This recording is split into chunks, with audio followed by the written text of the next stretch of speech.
त्र्यम्बकं यजामहे सुगन्धिं पुष्टिवर्धनम् उर्वारुकमिव बन्धनान् मृत्योर्मोक्षेयमामृतात्।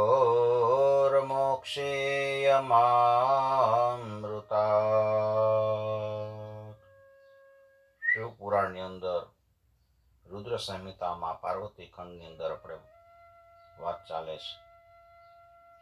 નારદજીએ હિમાચલ મહારાજ અને મેનાને સમજાવ્યા છે, આ તમારી પુત્રી છે એ જ સાક્ષાત જગદંબા છે. હિમાચલ મહારાજના મનનું સમાધાન થઈ ગયું, પણ મેનાના હજી સંશય અધૂરો છે. એક દિવસ હિમાચલને કહે છે કે મારી પુત્રી મને પ્રાણ સમાન પ્રિય છે. નારદજી એનું ભવિષ્ય કહીને ગયા, પણ મારા સ્ત્રી સ્વભાવને કારણે એ વાત મારા ગળે ઉતરતી નથી. કન્યા તો વિવાહને લાયક થઈ ગઈ છે, એના માટે સુંદર વર ગોતો એટલે મારા મનને શાંતિ થાય. હિમાચલ મહારાજ કહે છે, દેવી તું ભ્રમ છોડી દે. નારદજીનું વચન ખોટું ન હોય. તારી પુત્રી ઉપર તને બહુ સ્નેહ છે ને, એટલે તું બહુ દુઃખી થાસ. તું એને એવી શિખામણ આપ કે એ શંકરનું તપ કરે. મેના વિચારે છે કે હું કહું, પણ પુત્રીના સુકોમળ અંગોને જોઈને કંઈ કહી શકતી નથી. તે સમયે પરમેશ્વરી કાલિકા માતા તેની પાસે આવે છે અને કહે છે કે માં, મને આજે પરોઢિયે સપનું આવ્યું હતું. એમાં એક તપસ્વી બ્રાહ્મણે મને ઉપદેશ કર્યો કે મારે શિવનું ઉત્તમ તપ કરવું. મેનાએ સ્વપ્નની વાત પતિને કરી છે. સ્વપ્નની વાતથી પ્રસન્ન થયેલા હિમાલયે મેનાને કીધું, મને પણ આજે રાત્રિએ સપનું આવ્યું હતું. એક તપસ્વી આપણા નગર પાસે તપ કરવા પધાર્યા. હું એને પુત્રીને સાથે લઈને તેની પાસે ગયો. મેં એ તપસ્વીને શંકર તરીકે ઓળખા અને એની સાથે મેં સાંખ્ય વેદાંત શાસ્ત્રોની સિદ્ધાંતો જે બધા છે એની ચર્ચા કરી. અને પછી મારી વિનંતીથી આપણી પુત્રી એ તપસ્વીની સેવા માટે ત્યાં રહી. સ્વપ્નની પરીક્ષા એના ફળની પ્રાપ્તિ મળે ત્યારે થાય છે. ધીરજ રાખવી જોઈએ. થોડા દિવસ પછી મહેશ્વર વિહાર કરતા કરતા હિમાલય નગર પાસે આવે છે. સતીના વિરહથી વ્યગ્ર એવા એ તપસ્વીની સાથે એના ગણોનો સમૂહ પણ હતો. એક સ્થળ તેમને પસંદ પડી ગયું, ત્યાં રહીને તપ કરવા લાગ્યા છે.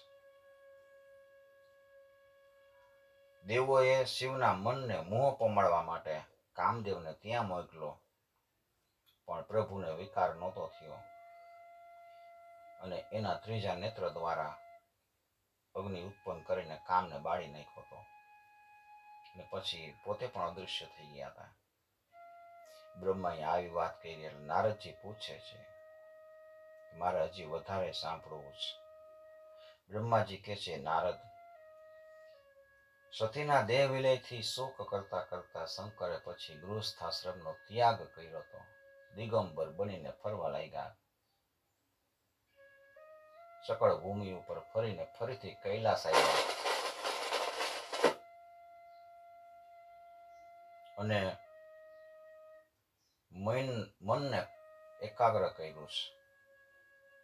સમાધિમાં નિર્વિકાર આત્મ સ્વરૂપ નિરખવા લાગ્યો. કેટલાય વર્ષો વીતી ગયા. જ્યારે સમાધિમાંથી જાગ્યા ત્યારે તેના લલાટ ઉપર પરસેવાનું એક બિંદુ થઈ ગયું. એ ભૂમિ ઉપર પડ્યું. એમાંથી ચતુર્ભુજ બ્રાહ્મણ બાળકનો આવિર્ભાવ થયો. એ માનુષી સ્વભાવને લીધે રડતો પૃથ્વી ઉપર પડ્યો. પૃથ્વીએ જોયું પૃથ્વીએ સ્ત્રીનું રૂપ ધારણ કર્યું અને બાળકનું પોષણ કરવા માંડ્યું. અંતર્યામી શિવે તેને ધન્યવાદ આપ્યા અને કહે છે કે હે ભૂમિ, આ તારો પુત્ર ભૌમ નામે પ્રખ્યાત થશે. તું એને સ્વીકારી લે. એ દાનવીર થશે અને તને સુખ આપશે. આ ભૌમ યુવાન થયો. એણે કાશીમાં શંકરની સેવા કરી અને શંકરની કૃપા મેળવી અને ગ્રહ બન્યો અને શુક્રના લોકથી પણ આગળ સ્થાન પ્રાપ્ત કર્યું.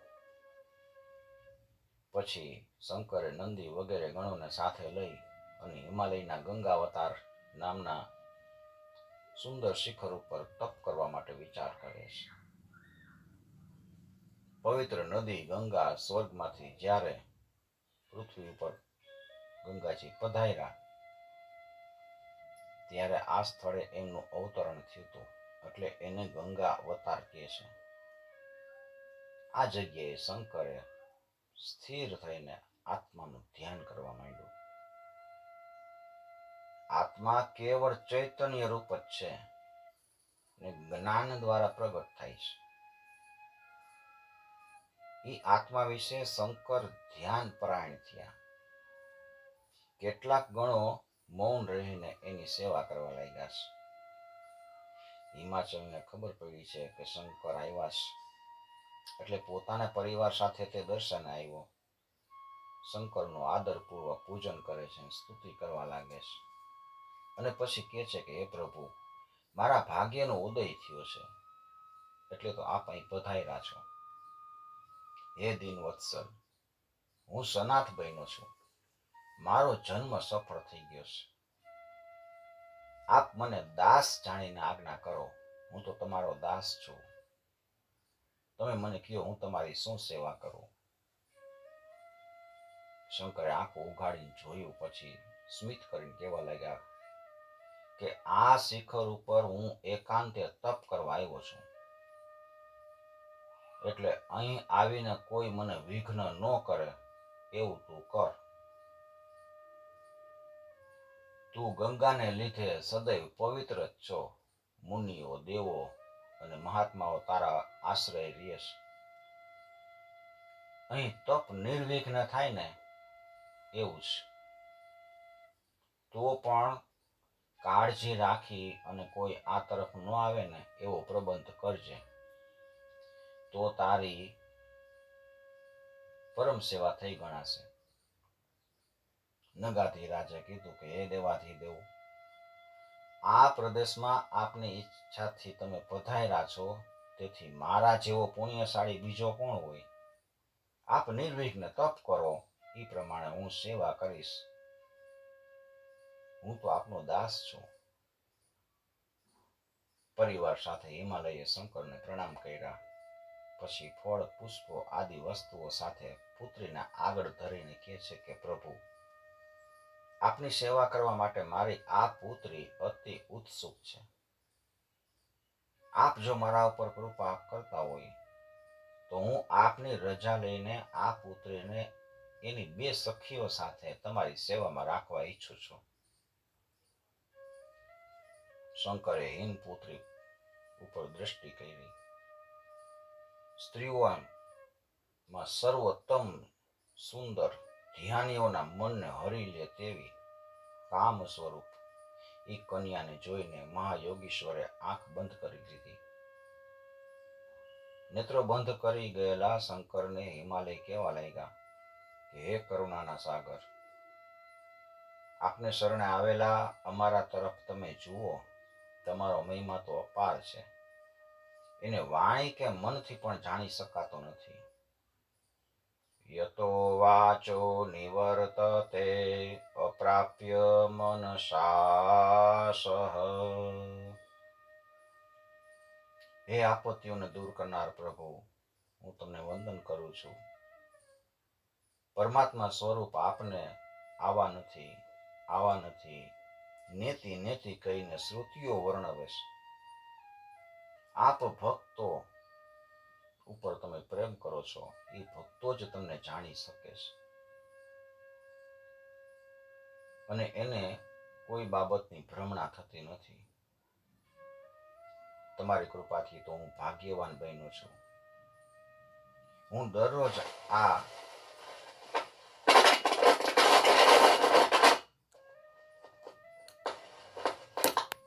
મારી પુત્રી સાથે આપના દર્શને આવું એવી આજ્ઞા કરો, અનુજ્ઞા આપવા માટે કૃપા કરો.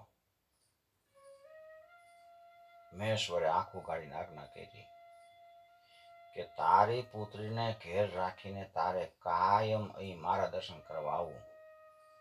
જો પુત્રી સાથે આવીશ તો મારા દર્શન નહીં થાય. આ તારી પુત્રી છે ને હજી કુંવારી છે, અતિ સુંદર છે. વેદના જાણકારોએ સ્ત્રીને માયા કીધી છે. એમાં યુવાન સ્ત્રી તપસ્વીઓનું તો બાધક છે. હે પર્વત, હું યોગી તપસ્વી અને નિર્લપ છું. મારે સ્ત્રીઓની સેવાની શું જરૂર છે? તું તો વેદ ધર્મમાં પ્રવીણ અને જ્ઞાની છો. સમજાવેશ. પછી બોલતા બંધ થયા. શંકરના આવા વચન સાંભળીને હિમાલય તો કંઈ નથી કહેતા, પણ પાર્વતીએ શંકરને પ્રણામ કરી અને નિર્મળ વચનથી કહે છે, તપસ્વિનોક્તમ વચનમ નિશમ્ય તથા ગિરીશમ ચકિતમ વિચાર્ય અતઃ પ્રણમ્ય શિવમ ભવાની જગાદ વાક્યમ વિશદ તદાનીમ. શંભુ, તમે તપસ્વીઓમાં શ્રેષ્ઠ છો, છતાંય તપ કરવાની જે આ ઈચ્છા થઈ છે એ સર્વ કર્મોની શક્તિરૂપ પ્રકૃતિનું કાર્ય છે. હે પ્રભુ, આ સૂક્ષ્મ પ્રકૃતિ કોણ છે કે જેનાથી આ બધું રચાય છે, પડાય છે અને સંહારાય છે? આ પ્રકૃતિ વિના ઈશ્વર કેમ હોઈ શકે? પરમેશ્વર કહે છે કે હું ખરી રીતે તો પ્રકૃતિથી રહિત જ છું. મારા ભક્તોએ પણ લોકાચારથી રહિત અને નિર્વિકાર રહેવું જોઈએ. પાર્વતી ઉત્તર આપે છે કે પ્રભુ, તમે પ્રકૃતિથી રહિત છો એમ કીધું, પણ તત્વદ્રષ્ટિથી વિચારતા આખું જગત પ્રકૃતિથી સદૈવ બંધાયેલું જ છે. આપ જે કાંઈ જુઓ છો, સાંભળો છો, જમો છો અને જે કાંઈ કરો છો એ બધું પ્રકૃતિનું કાર્ય છે. આપની સાથે વાણીથી વાદ કરવાનું મારે માટે યોગ્ય નથી. વિદ્વાનો પ્રત્યક્ષ પ્રમાણને માને છે, પણ અનુમાનને માનતા નથી. માટે જે કાંઈ ઇન્દ્રિયોનો વિષય બને છે એ બધું પ્રાકૃત માનવું જોઈએ. હે મહેશ્વર, એ પ્રકૃતિ હું છું અને આપ પુરુષ છો. મારા અનુગ્રહથી આપ સગુણ થઈને કાર્ય કરો છો. મારા વિના તો આપ નિશ્ચેષ્ટ બની જશો. આપ આવા પરાધીન હોવા છતાંય તમે નિર્વિકારી કેવી રીતે કહેવાઓ? જો તમે પ્રકૃતિથી પર હો તો પછી તમારે મારી સેવાથી શું કામ ડરવું જોઈએ?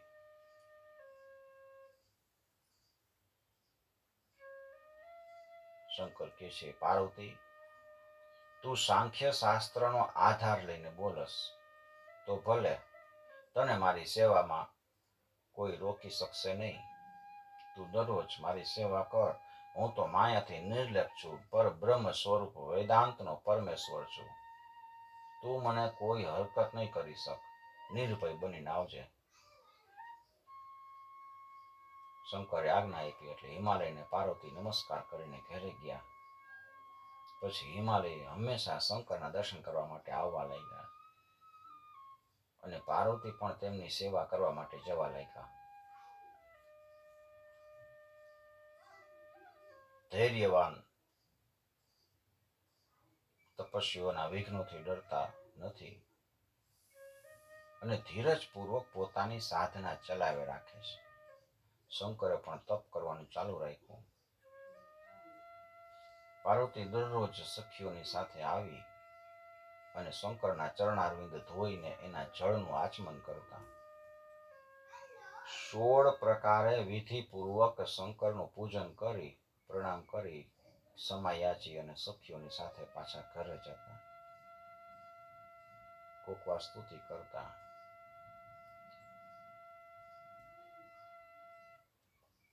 પાર્વતીને પોતાની સેવામાં કાયમ તત્પર જોઈ અને દયાળુ શિવ વિચારતા, જ્યારે આ હિમસુતા તપશ્ચર્યાનું વ્રત કરશે અને ગર્વથી રહિત થઈ સ્વચ્છ નિર્મળ બનશે, ત્યારે હું એનો સ્વીકાર કરીશ. અને ફરી શિવ ધ્યાનમાં મગ્ન થઈ જાય. આવું તપ ચાલે છે શિવનું. પાર્વતી સેવા કરે છે.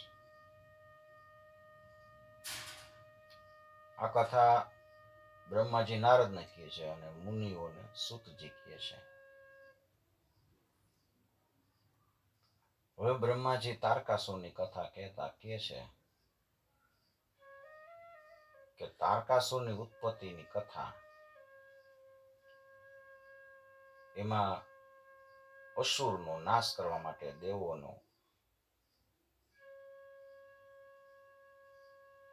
દેવોએ બધાએ શિવનો આશ્રય લીધો. મરીચીના પુત્ર કશ્યપ ને 13 પત્ની હતી. એ બધી દક્ષની પુત્રીઓ હતી. એમાં સૌથી મોટી દિતિ. એના 2 પુત્રો હિરણ્યકશિપુ અને હિરણ્યાક્ષ થયા. ભગવાન વિષ્ણુએ નરસિંહ અવતાર અને વરાહના અવતાર ધારણ કરી એનો નાશ કર્યો હતો. એટલે પુત્રોના મરણથી દિતિ બહુ દુઃખી થઈ હતી અને પતિ પાસે જઈને કહે છે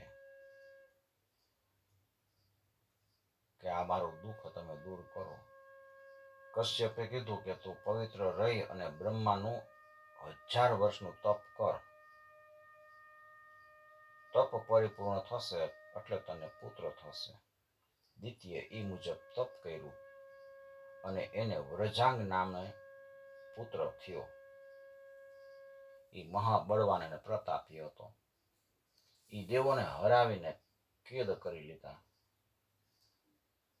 બ્રહ્માએ જઈને વ્રજાંગને સમજાવ્યો, દેવોને છોડાવ્યા અને એને તત્વનો બોધ કર્યો. બ્રહ્માએ કીધું કે અંતઃકરણની સત્વગુણમાં સ્થિરતા થાય એને સાત્વિક ભાવ કહેવાય. તો એ તત્વનો સાર એ જ છે. તું સાત્વિક ભાવ કેળવ. એટલે વ્રજાંગે ઉપદેશ સાંભળીને સાત્વિક ભાવ ગ્રહણ કર્યો અને સુખ પામ્યો. એની પત્ની વરાંગી, એને મનમાં જરાય સાત્વિક ભાવ નહોતો.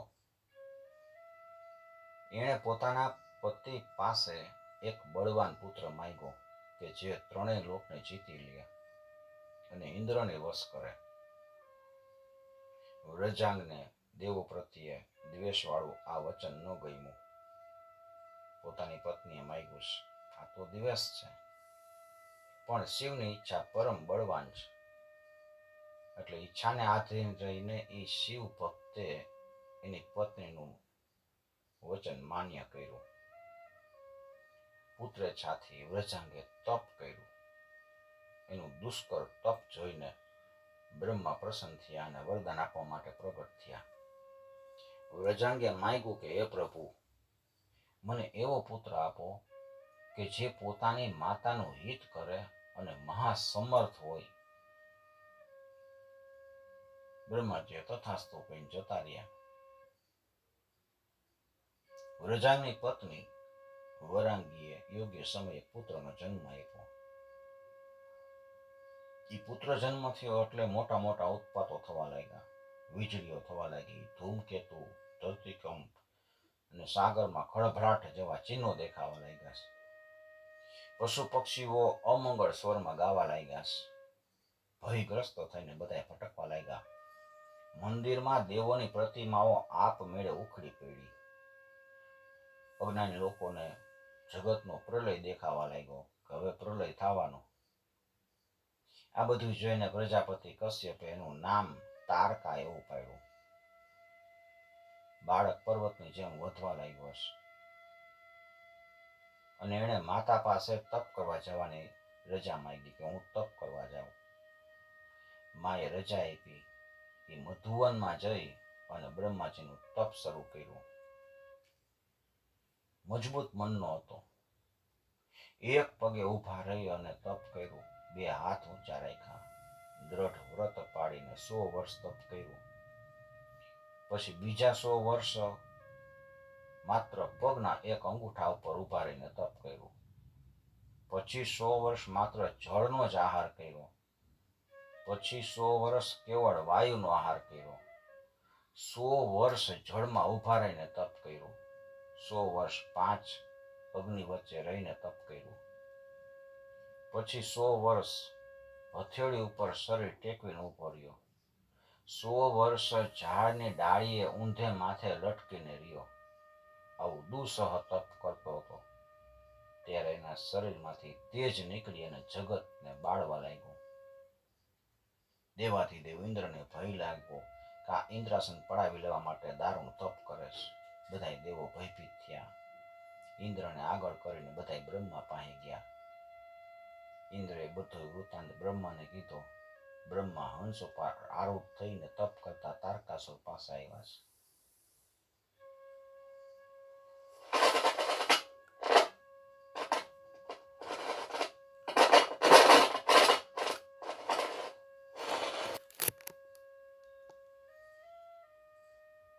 બ્રહ્માજી તારકાસુર પાસે આવ્યા. કે છે કે તારકાસુર,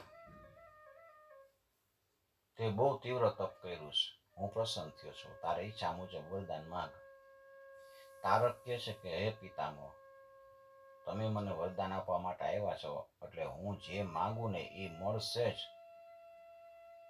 હે કૃપાળુ, મને 2 વરદાન આપો.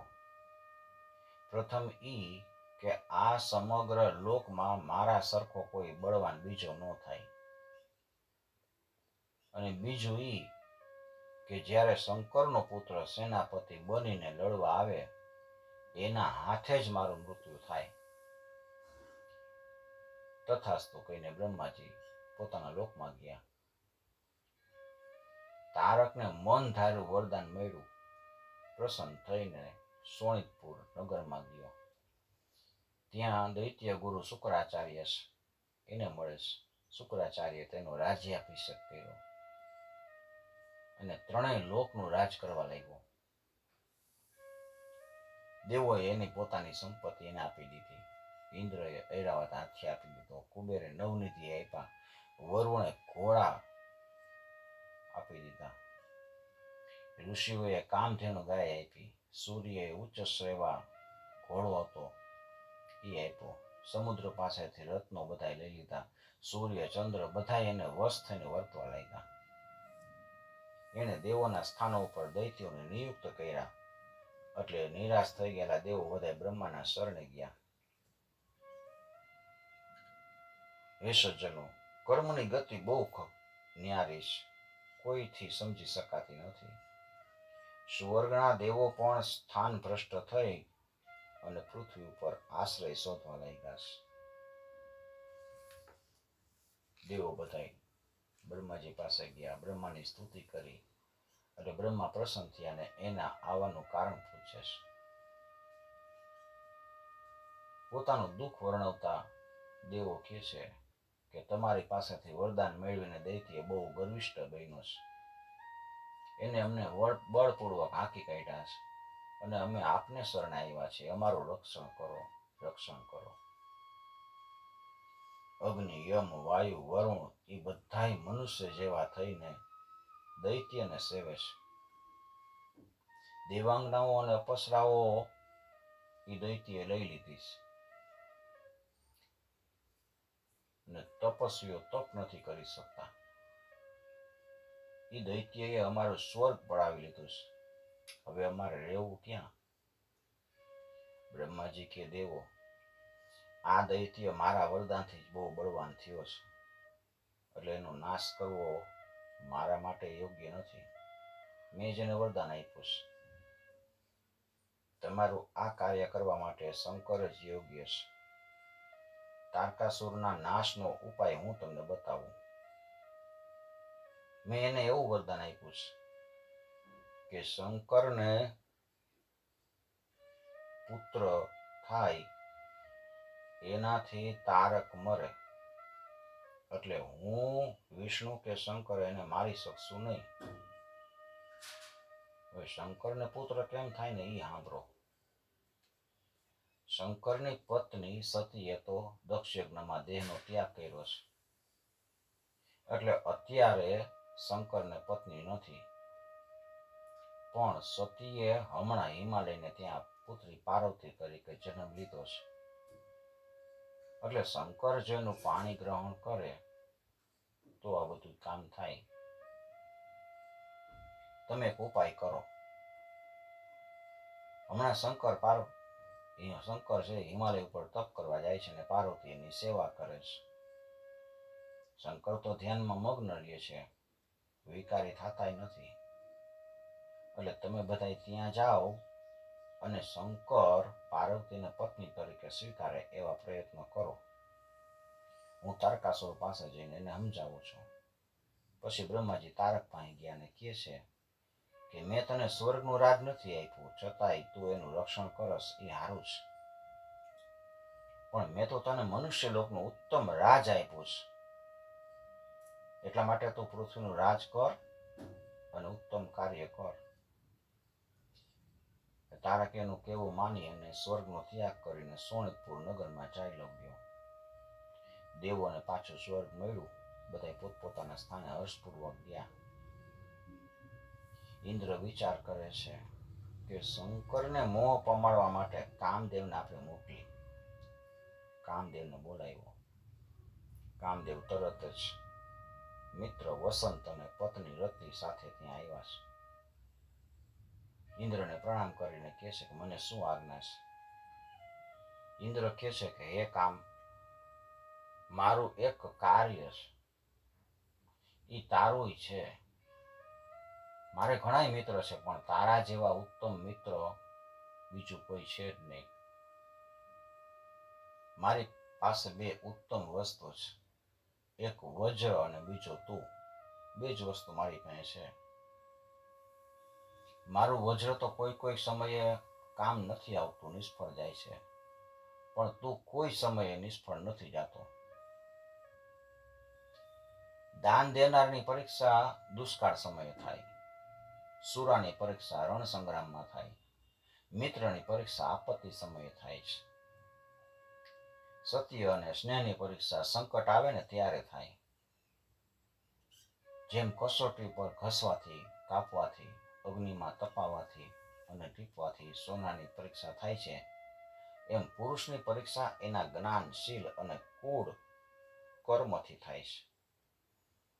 યથા ચતુર્ભે કનકમ પરીક્ષતે નિઘર્ષણ છે તાપતાને તથા ચતુર્ભિ પુરુષ પરીક્ષ્યતે શ્રુતેન શીલેન કુલેન કર્મણા. આજ તારી પરીક્ષા થશે. કામદેવ ઉત્સાહથી કહે છે કે હે ઇન્દ્રદેવ, આપ આવું કેમ કહો છો? સંકટ સમયે જે બહુ બોલે ને એ શું કાર્ય કરી શકશે? તમારો શત્રુ હોય એ મને બતાવો. એ દેવ, દાનવ કે ઋષિ મુનિ ગમે એ હશે, પણ હું એને હર કોઈ રીતે મોહમાં પાડી દઈશ. ગમે એવું તપ કરતો હશે ને તોય પણ હું એને ભ્રષ્ટ કરી દઈશ. હું હાજર થયો છું. તો હવે તમારા વજ્રનું કોઈ કામ નથી. મારી પાસે 5 બાણ છે, એ પૂરતા છે. મારું ધનુષ અને બાણ કોમળ પુષ્પમય છે, ગમે એવા કઠોર હૃદયને ભેદી શકે છે. સુંદર સ્ત્રી છે એ મારું બળ છે. વસંત છે એ મારો પ્રધાન છે. ચંદ્ર છે એ મારો મિત્ર છે. શૃંગાર છે મારો સેનાપતિ છે અને હાવભાવ એ મારા સૈનિકો છે. માટે હે દેવ, આપ મારે યોગ્ય જે કાર્ય હોય ને એ મને ખુશીથી સોંપો. ઇન્દ્ર કહે છે કે કામ, મારા મનમાં જે કાર્ય છે એ તારા સિવાય અન્યથી પતે એમ નથી.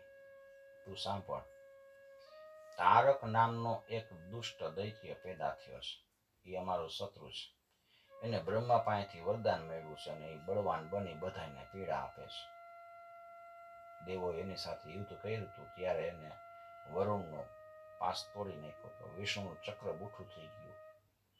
તો પછી બીજા દેવોના આયુધની વાત શું કરવી? બ્રહ્માના વરદાન પ્રમાણે શંકરના પુત્રથી જ એનું મૃત્યુ થઈ શકે એમ છે. શંકર છે હમણાં હિમાલયના શિખર ઉપર તપ કરે છે અને પાર્વતી સખીઓની સાથે જઈને એની સેવા કરે છે. તારે એવું કાર્ય કરવાનું છે કે જેનાથી પાર્વતી ઉપર શંકરને અતિ પ્રીતિ થાય અને આ કાર્ય પાર પાડી તું દેવોના દુઃખનો નાશ કર. તારો પ્રતાપ છે ને ત્રણે લોકમાં ગવાશે. દેવરાજ ઇન્દ્રની આજ્ઞા સ્વીકારીને કામદેવ પોતાની સ્ત્રી અને વસંતને લઈ શંકર તપ કરતા ત્યાં ગયા. યત્ર યોગીશ્વર સાક્ષાત તપ્યતે પરમં તપ જગામ તત્ર સુપ્રીત તદારસ્વ સંતક. કામદેવ શંકરની માયામાં અટવાઈ અને ગર્વિત બની દેવાથી દેવ શંકરનો પરાજય કરવા માટે પ્રયત્ન કરવા લાગ્યો. હિમાલયના ઔષધિ પ્રસ્થ નામનો શિખર જ્યાં શંકર તપ કરતા હતા ત્યાં એને વસંતનો પ્રભાવ ફેલાવ્યો. કામદેવ આવે ને એટલે પછી ચારે બાજુ વસંત ખીલી જાય. વૃક્ષો પ્રફુલ્લિત બન્યા, કોમળ કુંપણો ફૂટવા લાગી, સુગંધી વાયુ આવવા લાગ્યો, વાતાવરણમાં મહેક આવવા લાગી. કમળો અને પુષ્પો પર ભમરાઓના ઝુંડ ગુંજરાવ કરવા લાગ્યા. કોયલોનો પંચમ સ્વરે ગાવાનો ટહુકાર આમ્ર વૃક્ષો ઉપર પડઘા પડવા લાગ્યા. ચંદ્રની શીતળ રમ્યતા ચારે બાજુ ફેલાવા લાગી. આમ વસંતનો પ્રભાવ વધતો ગયો. તપસ્વીઓને મુનિઓને તપમાં વિઘ્ન પડવા લાગ્યા. એના ચિત્ત વ્યાકુળ થવા લાગ્યા. વસંતના પ્રગટ થવાથી લોકોના મન વિહવળ બનવા લાગ્યા. શંકરને આશ્ચર્ય થયું કે આ ઋતુ વિના વસંતના વધામણા કેમ થઈ ગયા. એટલે એને પોતાનું તપ વધારે દ્રઢ કર્યું. પછી હાવભાવ સાથે શૃંગાર રસે એના પરિવાર સાથે પ્રવેશ કર્યો કામદેવે. કામદેવ રતિની સાથે ત્યાં હાજર થઈ અને શંકરના હૃદયમાં પ્રવેશ કરવા માટે કોઈ છિદ્ર શોધે છે. યોગીઓમાં પરમ શ્રેષ્ઠ શંકરના તપમાં ક્યાંય છિદ્ર દેખાતું નથી. લલાટમાં ત્રીજા નેત્રને ધારણ કરનાર ધ્યાનસ્થ શંકરને ચડાવી કોણ શકે? એવો કોણ સમર્થ છે? આમ કામનું આક્રમણ ચાલુ થયું. ત્યાં તો પાર્વતી સખીઓની સાથે શંકરની સેવા કરવા માટે આવે છે. પાર્વતી પૂજન કરવા માટે શંકરની સમીપ ગયા. શંકરે ક્ષણવાર ધ્યાન છોડી એના પ્રત્યે દ્રષ્ટિ કરી હતી. એ ક્ષણનો લાભ લઈ અને કામે પોતાનું હર્ષણ નામનું બાણ છોડ્યું. પાર્વતી પૂજન કરતા હતા અને શંકરે એના મુખચંદ્રનું નિરીક્ષણ કર્યું અને શંકરના મનમાં એવો વિચાર આવ્યો કે શું આ મુખ છે? મુખ છે કે ચંદ્ર છે? આ બે નેત્ર છે કે શ્યામ કમળો છે? શું આ ભ્રમર છે કે ધનુષ છે? આ નાક છે કે પોપટની ચાંચ છે? આ મુખનો ધ્વનિ છે કે કોયલનો ટહુકાર છે? ખરેખર પાર્વતી સર્વાંગે સુંદર છે. આનું દર્શન કરવા માત્રથી કેટલો બધો આનંદ થાય છે. આવો શંકરને વિચાર આવ્યો. ત્યાં તો એનું મન અતિશય વૈરાગ્યવાન થઈ ગયો. બ્રહ્માજી આ અદ્ભુત કથા નારદને કહે છે અને મુનિઓ સૂતને કહે છે. પોતાના ધૈર્યને આમ સરી જતું જોઈને શંકર વિચાર કરવા માંડ્યા કે નક્કી કોઈ કુકર્મીએ મારા મનને ભ્રમિત કરવા માટે આ પ્રયત્ન કર્યો છે. હું આના પ્રભાવમાં ખેંચાવા લાગ્યો. નેત્ર ખોલી અને ચારે તરફ જોયું છે. ત્યાં સામે જ કામદેવ પુષ્પ ધનુષ તાકીને ઉભો હતો. એ બીજું બાણ ફેંકે ને એ પેલા જ જડ થઈ ગયું. શંકરને એના પર એકદમ ક્રોધ આવ્યો. પુષ્પ ધનુષ જડ બની ગયો. એ કામદેવ ડર પામ્યો અને તુરત જ ઇન્દ્ર આદિ દેવોને યાદ કરવા માંડ્યો છે. ઇન્દ્ર તરત જ દોડતા દોડતા કામદેવને બચાવવા માટે આવી પહોંચ્યા. શંકરની સ્તુતિ કરી, પણ શંકરના ત્રીજા નેત્રમાંથી અગ્નિનો ગોળો નીકળી ચૂક્યો હતો. એ કોપાગ્નિમાં કામદેવ બળીને ભસ્મ થઈ ગયો. દેવો સ્તુતિ કરતા હતા કે હે દેવ, ક્ષમા કરો, ક્ષમા કરો, ક્ષમા કરો. ત્યાં તો કામદેવ બળીને ભસ્મીભૂત થઈ ગયો. ક્રોધમ પભ્રો શંકર સંહરેતિ યાવદ ગિરહ ખેમરુતામ ચરંતી તાવત્ સવહિન્નર્ભવનેત્ર જન્મા મશ્માવશેષમ મદનમ ચકાર. દેવો બધા દુઃખ પામ્યા કે આ બધું શું થઈ ગયું. પાર્વતી તો ભયથી વ્યાકુળ થઈને સખીઓને લઈ અને પિતાને ઘેર જતા રહ્યા. કામદેવની પત્ની રતિ બેભાન બની પડી ગઈ. જ્યારે ભાનમાં આવી ત્યારે અનેક પ્રકારે વિલાપ કરવા લાગી. હે સ્વામી, હે પ્રિય, આ શું થઈ ગયું? હવે હું શું કરું? હું ક્યાં જાઉં? દેવોએ મારા સ્વામીને અહીં મોકલીને એનો નાશ કરાવ્યો. દેવો બધા રતિને આશ્વાસન આપવા લાગ્યા છે કે રતિ, તું ભયભીત ન થા, થોડીક ધીરજ રાખ. તારા પતિની ભસ્મ કાળજીપૂર્વક લઈ અને સાચવી રાખ. ભગવાન શંકર એ કામદેવને ફરીથી સજીવન કરશે, એટલે તારો પતિ પુનઃ પ્રાપ્ત થઈ જશે. રતિએ કીધું કે ભગવાન શંકરને તમે મળીને પ્રસન્ન કરો. તમારા કાર્ય માટે મેં મારા પતિને ગુમાવ્યા છે. પતિ વિના મારું જીવન શું કામનું? હું પણ એની પાછળ મરી જવા ઈચ્છું છું. બળવાન શંકરને કયો મને બાળી નાખે, કારણ કે મણિ વડે કણ અને કંકણ વડે મણિ શોભે છે. મણિ વડે કંકણ શોભે અને કંકણ વડે મણિ શોભે છે. મણિ અને કંકણ બે હાથ ઉપર હોય તો હાથ શોભે. કવિથી રાજા અને રાજાથી કવિ શોભે છે. અને કવિ અને રાજા ઈ બે થી સભા શોભે. ચંદ્રથી રાત્રિ શોભે, રાત્રિથી ચંદ્ર શોભે. અને ઈ બે ની શોભાથી આકાશ શોભે છે.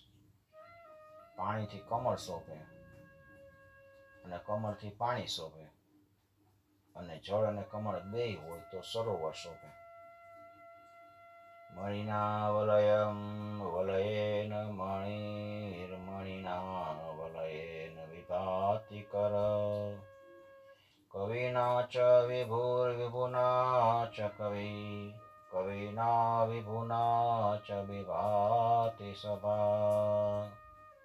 શશિના ચ નિશયા ચ શશિના નિશયા ચ વિભાતિ નભ. પયસા કમલમ કમલેન પયસા કમલેન વિભાતિ સર. રતિના આવા વચન સાંભળીને દેવો શંકરને પ્રસન્ન કરવા માટે કહે છે કે હે મહેશાન, હે શરણાગત વત્સલ, હે કૃપાળુ, આપ શાંત થાઓ, અમારો અપરાધ ક્ષમા કરો. કામદેવે તો સ્વર્ગનું સુખ મૂકી અને દેવોનું કાર્ય કરવા માટે નિસ્વાર્થ કાર્ય કર્યું હતું. એમાં અમારો સ્વાર્થ હતો. અમે જેને કીધું હતું, તારકાસુરથી પીડાયેલા અમે એનાથી છૂટવા માટે ઉપાય કરી છે. આ રતિ એકલી થઈ ગઈ છે, એના ઉપર તમે કૃપા કરો. તમે બધાય શંકર ભગવાન કહે છે તમે મારું વચન સાંભળો. મારા કોપથી જે થયું છે ને એ અન્યથા નહીં બને. રતિને એનો પતિનો વિયોગ જ્યાં સુધી કૃષ્ણ અવતાર થશે ત્યાં સુધી રહેશે. દ્વારકામાં રહીને શ્રી કૃષ્ણ અને રૂકમણીનો પુત્ર તરીકે કામદેવ અવતાર લેશે અને એ પ્રદ્યુમ્ન નામે ઓળખાશે. ઈ પુત્રને સંબરાસુર ઉઠાવી જશે. એટલે હે રતિ, ત્યાં સુધી તું સંબરાસુરના નગરમાં રહેજે. ત્યાં તને તારા પતિ પ્રદ્યુમ્નની પુનઃ પ્રાપ્તિ થશે અને પછી પ્રદ્યુમ્ન સંબરાસુરનો નાશ કરીને તારી સાથે દ્વારકામાં આવશે અને તમે સુખેથી રહેજો. આમ કહીને શંકર અદૃશ્ય થઈ ગયા. વિસ્મય પામેલા દેવો બધાય અને મુનિઓ રતિને આશ્વાસન આપીને પોતપોતાના સ્થાને ગયા. રતિ પણ સંબરાસુરના નગરમાં ગઈ અને સમયની રાહ જોવા લાગી છે. કામ પત્ની સમાદૃષ્ટમ નગરમ સાગતા તદા પ્રતીક્ષામાણા તમ કાલમ રુદ્રાદિષ્ટામ મુનીશ્વર. ઓમ નમઃ પાર્વતી પતये હર હર મહાદેવ.